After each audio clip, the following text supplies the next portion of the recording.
dinle. Men şunu alyan. Awu. Almar ne diyen? Ellemesin makkı dayı. Yo. Hey. Ferhat nerede bakıp gördün ne sen? Görüyen bakıp gören yerin men yerim hem yer tutay. Senin yerin olsun bakacak şöyle. Yo ne amçilerin bakacak deyip gülmen yerim de bak yanlay malı. Öňe sonra baktın da mı? Men senden sonra manalyan şu malın birine alıp yükleyen maşina. Maşina yükle, o yılda, o şuna, makkı da kesin şuna. Yükleyen men maşina diyen. Cedel etme. Makkı gitsin şöyle. Ha iş git. Ha? Ada ömrüde. Yükleyecek men sana. Mala elle oksun. Dur. Ne için ellenmek? Elle yansın. Tut yanarı Ferhat. Makkı bekme makkı. Bu da kesin. Yedim şunu git şöyle. Ha? Git şöyle.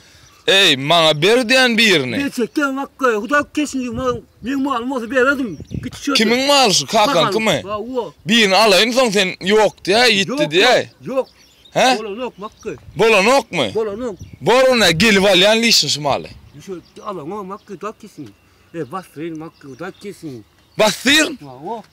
Bu da kesin bastırın derdim. Tutma makkı. Ya ne et bastıracak mı?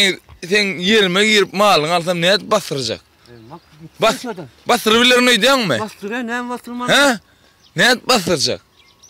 Canatçımı var. Ben canatçım. Aha. Nire can edecek? Orguna mı? Ha? Men lisna alyan şu malın lan. Ellemezsin makkı. Var gitsen arkin.